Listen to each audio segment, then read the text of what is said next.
Please join me in our chalice lighting. We light this chalice to celebrate this Unitarian Universalism. This is the church of the open mind. This is the church of the helping hands. This is the church of the loving heart.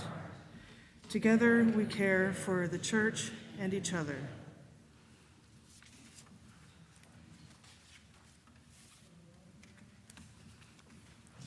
Good morning, and welcome to St. John's Unitarian Universalist Church.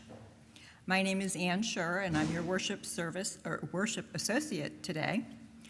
Our interim minister, Reverend Jenn Gracen, is ill and unable to be with us today, but Melissa Rowland, our board president, will be reading Rev Jenn's sermon. I want to extend a special welcome to anyone visiting for the first time. We're glad you chose to come today. And hello to those worshiping on YouTube. You are here in spirit with us in the sanctuary. Wherever you are on your life's journey, you are welcome at St. John's. We hope you will be stimulated intellectually, nourished spiritually, and for those present today, that you will stay after the service for coffee in our fellowship hall. We are encouraging masks today as COVID is on the rise again, and we have a limited number of masks available if you need one. Please put your phones in worship mode, and please rise as you are willing and able to sing Break Not the Circle, number 323 in the Black Hymnal.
Please join me in our shared affirmation. This is the mission of our faith, to teach the fragile art of hospitality, to revere both the critical mind and the generous heart, to prove that diversity need not mean divisiveness, and to witness to all that we must hold the whole world in our hands. At this time, I would like to invite you to come up and place a stone in the sand for any joys or concerns that you may have had in the last week or two, whatever's on your heart today. If you have any joys or concerns to share with the community, you can place them on the table or in the chat online. I'll get them here at the pulpit.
We've placed one stone in the sand to represent joys or concerns not spoken today.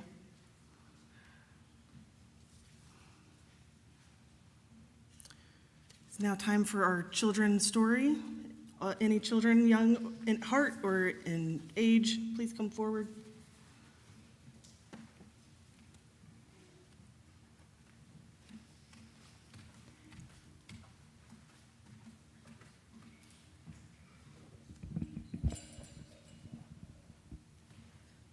Okay. Just me, huh? Okay. Well, I would read this differently if there were children here. I might get a little more animated, but I'll do my best. This story is called Sophia's Guest by Becky Brooks. Once upon a time, there was a teacher named Sophia. Sophia had been a teacher in the town where she lived for so long that the kids she first had in her class grew up and had kids of their own and sent them to her class too. Nearly everyone in the town knew Sophia and loved her. Not only was she an excellent teacher, but she was also very kind. One day, when Sophia got to work, she found a note on her desk, and the note read, "Dear Sophia, I will be around tomorrow. I wonder if I might stop by your house for tea tomorrow afternoon. Your friend." And it was signed, God. At first, Sophia thought it was a joke, but the more she thought about it, the more she realized that if it was a joke, it wasn't a very funny joke, and she couldn't think of anyone who would play a joke on her like that. Then she thought, what if it wasn't a joke? What if God was really going to come to her house tomorrow afternoon? Sophia thought she should get ready, just in case. On her way home from work, she stopped by the store and bought one of those mats people put on their porch that says in big letters, "Welcome." And then what do you think she did next? When she got home, she cleaned. She cleaned her house from top to bottom. She brought in fresh flowers from the garden and put them in a vase in the living room. She cleaned and cleaned until everything was sparkly. In the morning, Sophia realized she didn't know what God liked to eat, so she baked bread and made a casserole and a fruit salad and baked some cookies too. And what about the tea? Did God like hot tea or iced tea? She thought she'd better make both. And what if God's favorite thing in the whole world was lemonade? She thought she should make some of that too. She was so nervous. She didn't know what to expect. Just then, there was a knock at the door, and Sophia's heart went pat, pat, pat. She took a big breath, opened the door slowly, and on the other side of the door was the mayor of the town. "Hello, Sophia. I was walking by and smelled the delicious, fresh-baked bread." Sophia said, "I'm so glad you're here. Come in, come in. I'm expecting a very important visitor who you might want to meet. Please come in and make yourself at home." Sophia and the mayor sat having a nice discussion when there was a knock at the door. Once again, Sophia's heart went pat, pat, pat. She took a deep breath, opened the door slowly, and on the other side was a group of children from her class.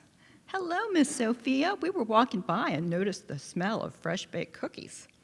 Sophia said, "I'm so glad you're here. Come in, come in. I'm expecting a very important visitor who you might want to meet. Please come in and make yourself at home and have some cookies." The children were giving the mayor some much-needed advice when there was a knock at the door. Sophia's heart went pat, pat, pat. Deep breath, open door. It was the entire Women's Covenant group from church. "Hello, Sophia. We heard the tea kettle and laughter and thought you might be having a party." Sophia said, "I'm so glad you're here. Come in, come in. I'm expecting a very important visitor who you might want to meet. Please come in and make yourself at home." All afternoon, people stopped by Sophia's house, lured by the yummy smells and happy sounds. The townspeople filled her house upstairs and downstairs and overflowed into the backyard and the front yard. As they got hungry, they made dinner together and ate as the sun set and the moon rose.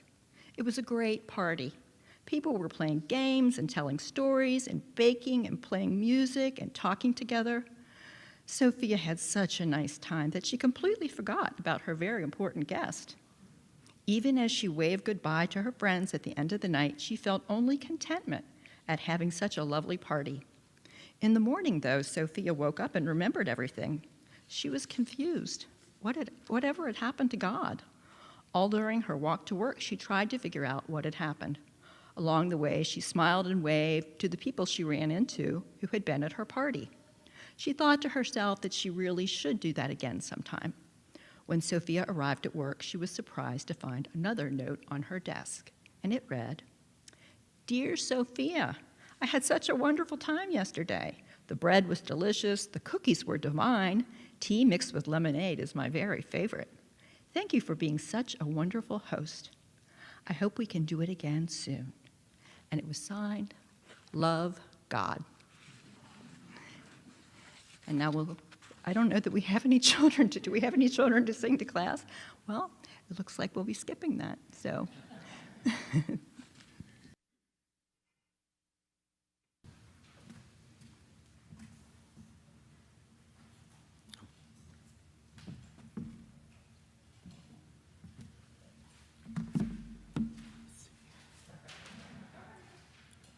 I do have some joys and concerns to read aloud. Emily and Charles say they are happy to be joining us online from Michigan. And Carol Finkel is glad to be home.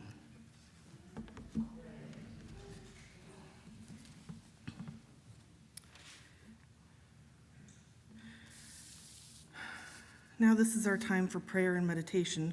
I have a reading from Elizabeth Berkey Saunter. This will make it easier to hear me, sorry. It's titled, "A World of Beauty and Love is Coming."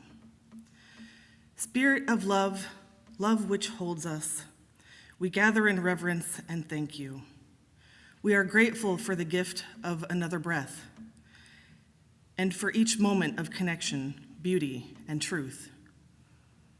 Cry with us in our pain for our world. Remind us that we are loved just as we are. Remind us that we are connected with all that is. Remind us that we do not journey alone. Give us what we need today. Call us back to our promises, commitments, and values. Help us love ourselves and each other, and to show that love in our actions make us instruments of justice, equity, and compassion. Free us from all that is evil. We declare that life and love are stronger than tyranny and fear, that a world of beauty and love is coming, and we must shape it together. May it be so. Amen.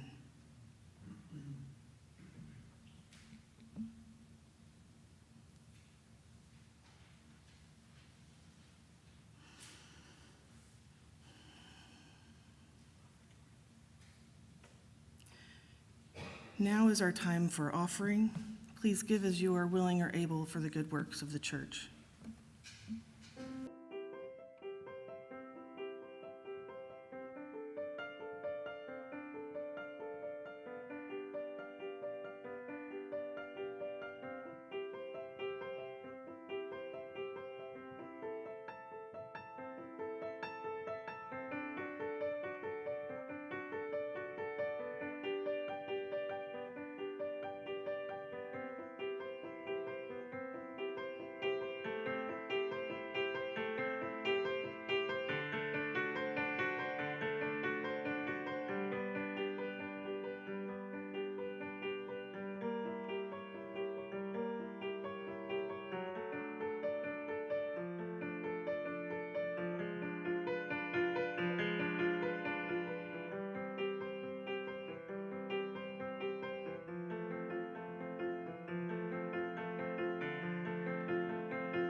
Our reading today is called Show Up Hungry by Elizabeth Nguyen. I got off work at 7 p.m. and did the thing where you chase the bus a little bit, then you realize you won't make it and walk sheepishly back to the bus stop. I'm already an hour late to Sunday night singing at the Lucy Stone Cooperative, a UU affordable housing co-op in Boston. I'm still ambivalent. I could go home to Netflix and grilled cheese. I could choose predictability and warm carbs. Or I could get on the bus to this community where I was first a member of the planning team and now a board member. This place where, despite my leadership role, I still find myself questioning whether and how I belong. I give myself a little pep talk, reminding myself that I'm allowed to show up late and hungry and in need of a song, reminding myself that being in community means offering care and being cared for, bringing my shiny self and my not-so-shiny self. When I arrive, there's a teapot of hot water and a plate of fat dates on the table. A friend presses a bowl into my hands, and there's broccoli soup. We sing Amazing Grace. The wonders of accepting love have made me whole and real. Community is covenant.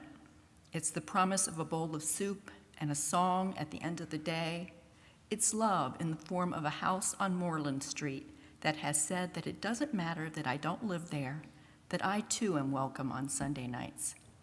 Laid bare, it is the succor and accountability of doing that thing together that we cannot do alone. I've not always been my best self in the communities I've loved. I've shirked dish duty at Lucy Stone and missed weddings in my hometown. I've dropped out when I was needed and showed up full of pettiness and exhaustion. The wonder of accepting love is only made evident when we're allowed to shed the shiny and let the sourness show. Our communities of spirit are only real because we show up late expecting to be fed, because we both give and get, because we bring our tart and our sweet, our gifts and our struggles. We need lemon in the lentils, rice vinegar in the sushi, a squeeze of lime in the colada, and some acid in our communities. Without it, our communities are superficial. With no acid, we are one note, monotone. Our vulnerability, our bits of brokenness bring life to our relationships. We are part of community when we show up shiny and not so shiny, when we ladle soup into each other's bowls and eat it eagerly, when we bring our sour and our sweet, when we shed the shiny and show up hungry.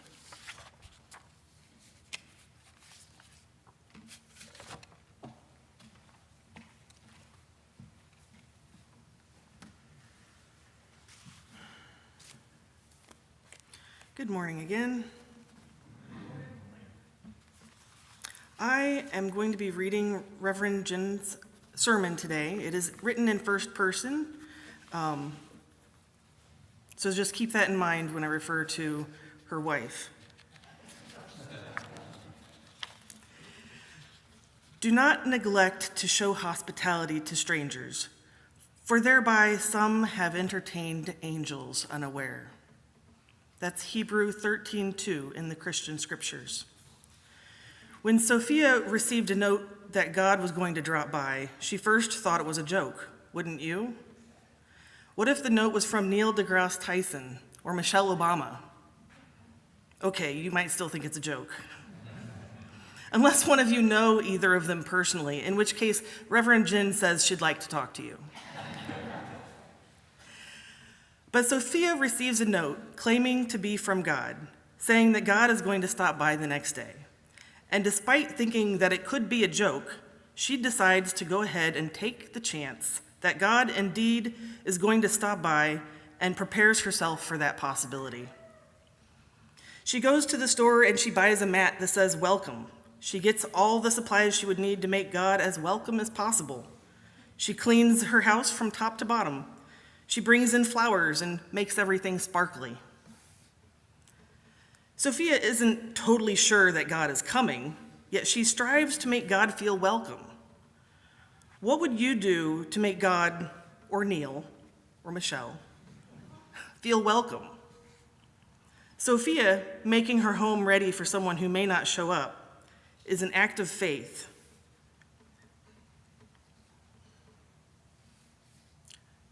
It is an act of faith, preparing oneself and one's home to include others without certainty about who those others are, whether they will arrive or whether they will come. How many of you remember the movie Field of Dreams?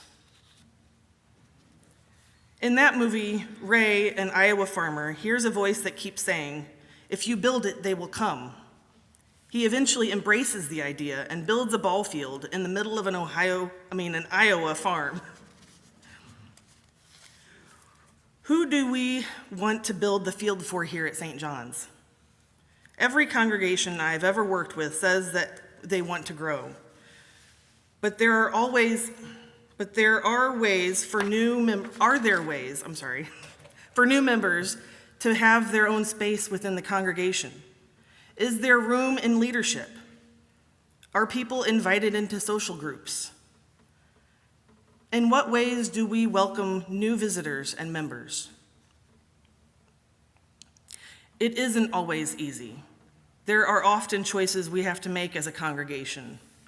What if we devote time and energy to outreach and recruiting new members, but then neglect those currently in our congregation? What if Ray's decision to build a baseball field has resulted in not having enough food to feed for his own family? The decisions aren't clear-cut or simple, but they do matter. My home congregation in Topeka, Kansas was faced with a decision several years ago. We need more space in the sanctuary, and we needed more space for religious education. In a clear process of decision-making, backed by congregational support, the leadership decided to build the religious education rooms. We went from 2 rooms, one of which doubled as a library, to 5 rooms with dedicated space for children, classes, and other groups to meet. It was a challenging choice, deciding not to expand the sanctuary. And it was done with a clear understanding of the fellowship's mission and vision in the world. The decision led to change. Within 2 years, the congregation had grown by 1/4. If you build it, they will come. The families who visited knew they belonged. They knew they were welcome because the congregation had intentionally built space and structures of care for their children. Like Sophia in our story, the congregation had looked around and determined what changes were needed to create a welcome for people they weren't even sure were going to show up. What might such decisions look like at St. John's? What welcome mats and flower vases do we set out? By the way, those are beautiful, aren't they? I'm not speaking literally, of course, though if you have an interest in our aesthetic matters, please let us know. But who have we decided belongs here in our community? Where do we invest our time and energy to welcome people, creating space for them, helping them feel they belong? I know for my family, St. John's has done a wonderful job. The lovely welcome sign, a potluck that included food that accommodated my allergies, a friendly welcome for my wife and daughter, even the kind and compassionate responses to my illness this week. Intentional, radical hospitality creates a space and a situation where a person entering the congregation could feel like they belong from the beginning. Are there ways we are called to make our congregation sparkly in order to welcome them? Hospitality does not always involve big, flashy efforts noticed and praised by all. In fact, radical hospitality often involves little moments of intention, a kind word of greeting on Zoom or in the YouTube chat, a clean space, swept floors, a calm heart, appropriate space for anybody who might come, and technology that allows people to access the services, a well-maintained sound system, an accessible website, Programs that meet not only our own needs, but the needs of those who might show up tomorrow. Hospitality is preparing ourselves and our space as much as possible to be welcoming. Imagine coming into a new space and finding it and the people there ready for you. Imagine being able to fully participate and comfortably, especially if you don't find that everywhere you go. This can be a challenge for congregations, especially in this time of multi-platform services and limited budgets. The pandemic changed so much about how we do church together. We account for the fact that our congregations are both in person and online, that our meetings need to allow people the chance to participate from home, that people are going to have different comfort levels around space and touch. That needs have changed for both adult and children's religious education. As we continue to adapt and consider what it means to invite more people with a variety of needs and perspectives more fully into this space, to allow all of us to have a part in shaping our community. We want our services, our meetings, and our gatherings, both online and in person, to be accessible. This includes large and small decisions. A couple of years ago, Reverend Erica Hewitt published an article online titled, "What You Are Saying When You Say, I Don't Need a Mic." Just a moment.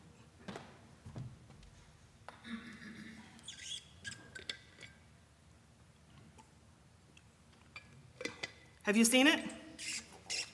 Anybody? No? It's a good one. Hearing loss is a commonly reported disability among Unitarian Universalists. It is also often an invisible disability. In her article, Reverend Hewitt explains that it's common for people in a church to decline a microphone when speaking, saying, "Oh, no, I don't need a mic, I'll just speak loudly." Such people aren't thinking about those who use assistive hearing devices or have other hearing-related needs.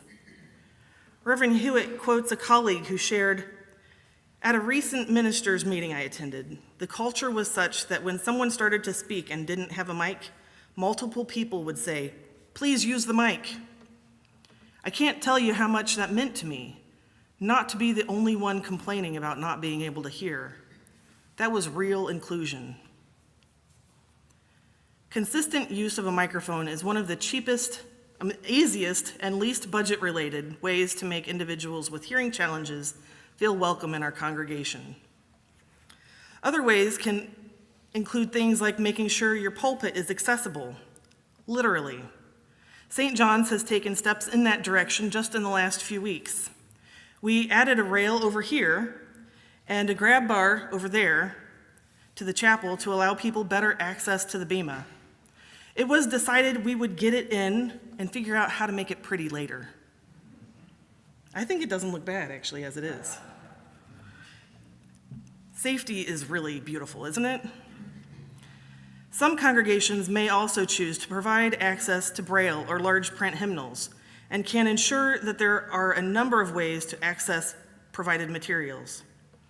We make sure there are chairs with arms for people who need help getting up and chairs without arms for people who are more comfortable without them. We can't prepare the physical space in advance for every situation, for everyone, of course, but the intentional choices we make as a congregation prepare us to respond to whomever comes our way. We can prepare to let people know they can belong here.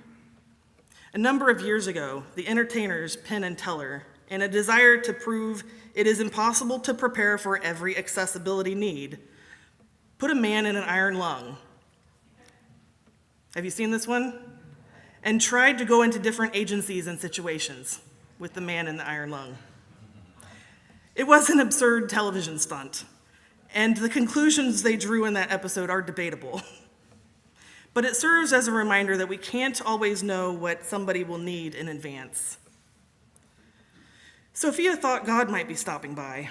She had no idea what God would like, and really, who could guess what God would like? She decided to make several things just in case.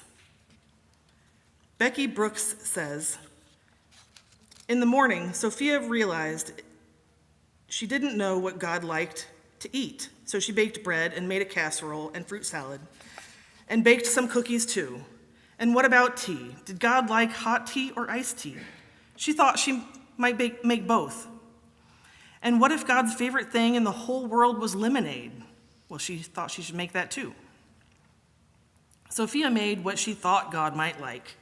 She did what was in her power and ability to create a welcoming space for her visitor.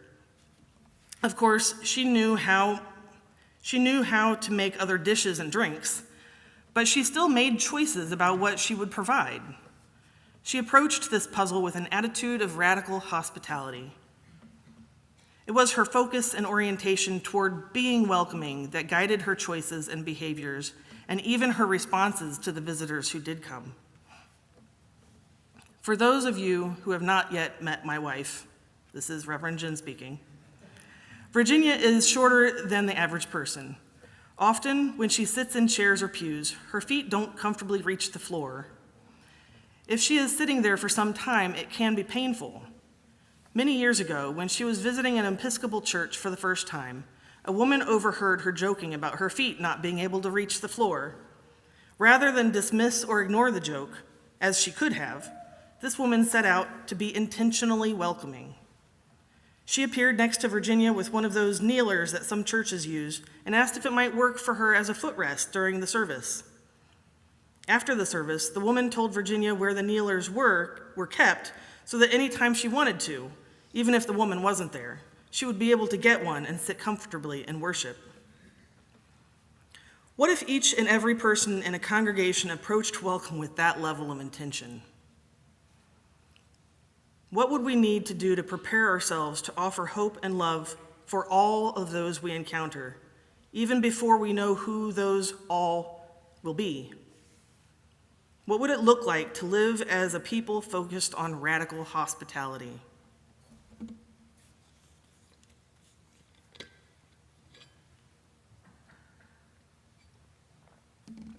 Naomi Shihab-Nye offers a possible answer in her poem, The Red Brocade. The Arabs used to say, when a stranger appears at your door, feed him for 3 days before asking who he is, where he's come from, where he's headed. That way, he'll have the strength enough to answer. Or by then, you'll be such good friends, you don't care. Let's go back to that. Rice, pine nuts. Here, take the red brocade pillow. My child will serve water to your horse. No, I was not busy when you came. I was not preparing to be busy. That's the armor everyone put on to pretend they had a purpose in the world. I refuse to be claimed. Your plate is waiting. We will snip fresh mint into your tea. How do we say, no, I was not busy when you came, here at St. John's? The first formal line of welcome is our greeters and ushers. I want to take a moment to thank all of you who have welcomed our members, friends, and visitors into this congregation, both online and in person. If you've ever been a greeter, I invite you to make yourself known. Raise your hand or stand if you'd like. Thank you. Now I invite the rest of you to stand or wave, all of you. Because creating a house of hospitality is not just for those in a formal role. We all welcome one another. We all create that attitude, the spirit that welcomes the guest, the stranger into this space. As we say every Sunday in our affirmation, this is the mission of our faith. To teach the fragile art of hospitality, to revere both the critical mind and the generous heart, to prove that diversity need not mean divisiveness, and to witness to all that we must hold the whole world in our hands. In other words, to be Unitarian Universalist is to practice intentional hospitality. It is not an optional spiritual practice or a job for those who have certain roles in the congregation. Hospitality is central to who we are. Sophia's desire to welcome God to her home by creating many possible food dishes and drinks that God might enjoy draws others into her home. Drawn in by the smell of baking bread, the mayor stopped by. Drawn in by the cookies, the children from her class arrived at Sophia's door. The women's book group arrived for tea, and on this continued.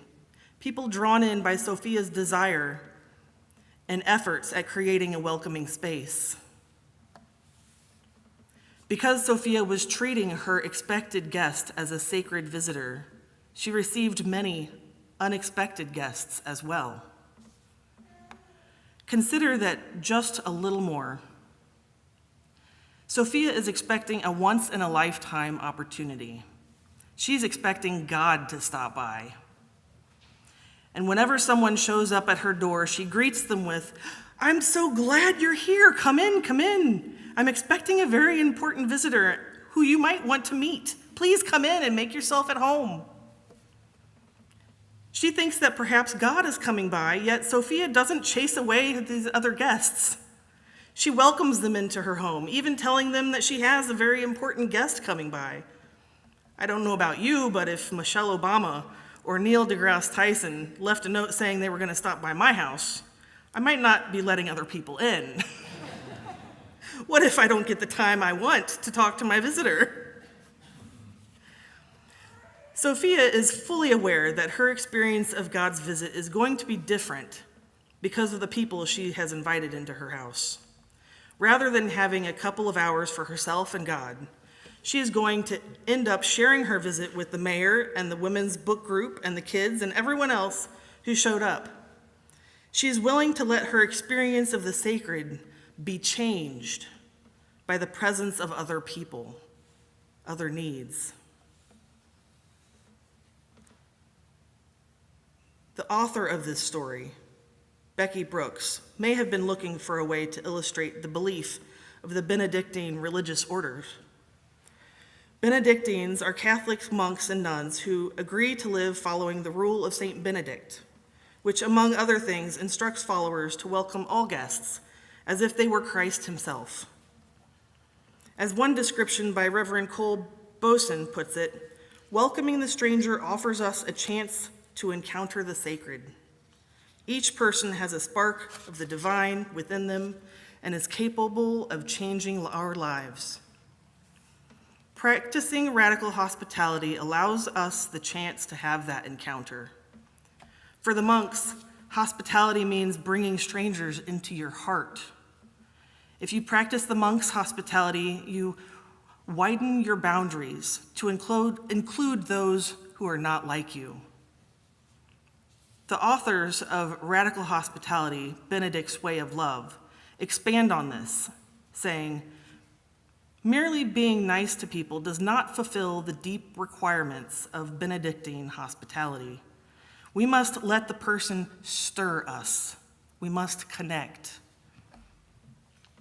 Benedictine hospitality will extract a cost from us, and it will tumble us into the magical realm of personal transformation. Sophia's story ends when she finds out that God has indeed stopped by her house in the guise of all the others who dropped by. Our story, of course, goes on. Creating a space of intentional hospitality, a space where someone who has never been here feels like they can belong, is only the first step. Hospitality can be fragile and difficult to sustain because sometimes guests want to stay, to become part of the family. And as the Jefferson Airplane song, Somebody to Love, says, there is nothing worse than when your friends treat you like a guest. It's one thing to prepare for and welcome a guest in our home, but radical, intentional hospitality calls us to get ready for the next step as well, to allow people in fully, to prepare ourselves to welcome them not only as guests, but as family. To move from preparing our space for them to sharing this space, dissolving the notion of us and them. Hospitality means welcoming the guest yes. But it also means preparing ourselves to allow guests to join us in decision-making, decorating the house, preparing the food, and welcoming those who will come next. Reverend Amy Zucker Morgenstern says it this way: but if the guest moves in with you, say, because they actually marry a member of the household and become part of the family, then they're going to change things around. They might think the logical way to organize a kitchen is with the cutting board next to the stove instead of next to the sink. They might even want to arrange the furniture or paint the walls a different color. A new member of the church might have a different favorite hymn, one you could never stand. He might have political opinions that clash with yours. She might be so thrilled to discover that you have a variety of spiritual paths that she chooses one very different than your own. And if this has become their home, they're going to have just as much right to say how things are done as you are. Yikes.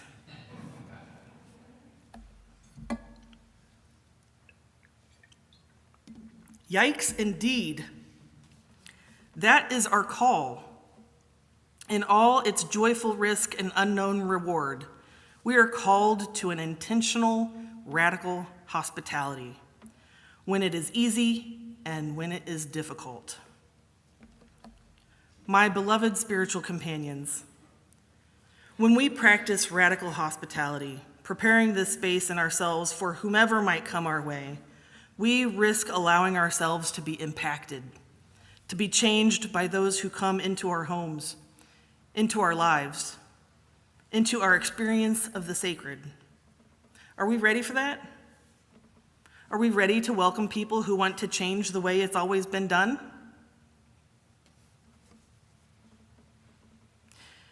It is the mission of our faith to learn the art of hospitality and then to practice it in our homes and in our congregations and in the world. How would the world be different? May we always be prepared to practice hospitality with intention. After all, we never know when we might be hosting the divine unawares. May it be so. Amen.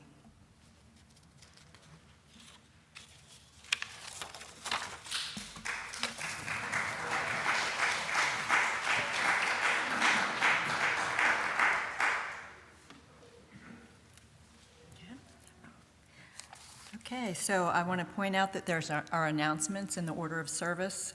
The first one references that Rev Jenn, starting this week, will be hosting weekly brown bag lunch with the minister. Unfortunately, because of her illness, that won't happen this week. She'll be in touch about that. So there will be no brown bag this week, but the others, as far as I know, the rest of those announcements are accurate. I do want to point out that the agenda for the September 6th board meeting will be available, I believe already is available in the members' corner. This is something new the board is trying to do in addition to having hybrid meetings so that people can attend and are encouraged to attend.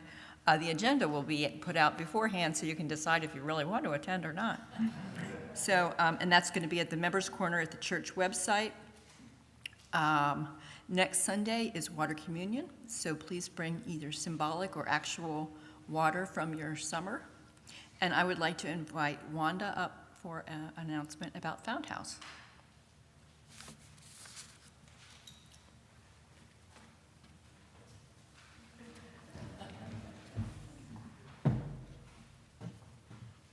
How many of you have a washer and dryer in your home? How many of you might be willing to do an extra load or two of laundry in the next week or two? Maybe you want to know more about it. I love the sermon today, and that story just really hit home with me. I think if God was coming here, God would want clean sheets and blankets and towels. And, as Sophia seemed to discover in this story, God was present in the people who came, right? I mean, that's one way to interpret this story. So next month, we are going to welcome several families, 4 families, who are unhoused. They're in a program that will help them get into stable, permanent housing. But in the meantime, they are in a shelter, and they shelter at this congregation for a week and then this congregation. So they're going to be with us next month for 1 week. And I have bags and bags and bags of sheets and blankets and towels and all kinds of things that are clean-ish, but they've been in storage for several years, so they need to be freshened up because everybody wants to sleep on clean, nice-smelling sheets, right? So if you would be willing to do a load or two of laundry, please see me. I'll be out in the lobby and running up and down the stairs with people to show them where the bags of laundry are. You can do it, pick it up today, pick it up next week, anytime during the week. It's downstairs in Lincoln. Thank you very much. Nicole?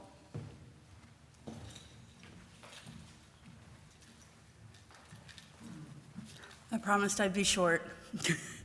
So the Out of the Darkness Walk for the American Foundation for Suicide Prevention, I talked a little bit about them 2 weeks ago, and they were a large part of, one of their focuses is legislation. So they were a very large part of making the 988 hotline possible. So the Out of the Darkness Walk, to help support them, is on October 1st at Sawyer Point at 2 o'clock, and I am right out there with my computer ready to get you registered so that we can get this going. I'm also working to try to get Harmony, Heritage, all the other churches involved, so let's have a friendly competition. So I also have these wonderful business cards. You've got a QR code. You can do it right on your phone. All right, thank you. Okay, thank you. That's it for the announcements. Got hymn 1029 in your teal hymnal.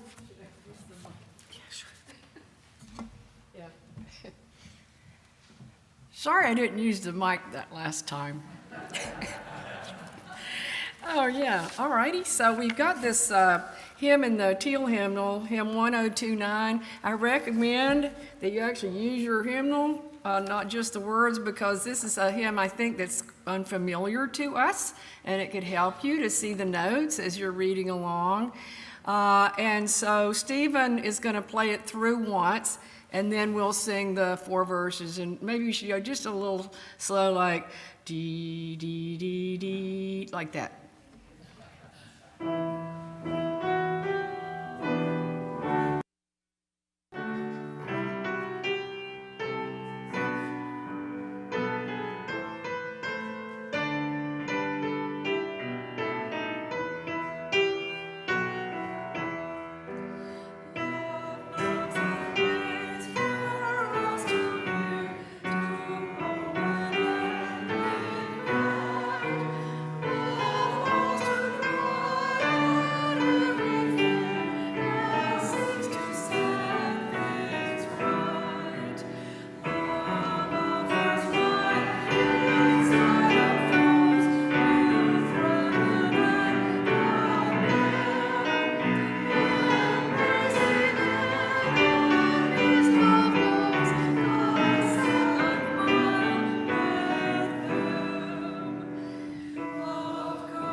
Please remain standing for our benediction. If here you have found freedom, take it with you into the world. If you have found comfort, go and share it with others. If you have dreamed dreams, help one another, that they may come true. If you have known love, give some back to the bruised and hurting world. Go in peace. Stay for coffee. Thank you.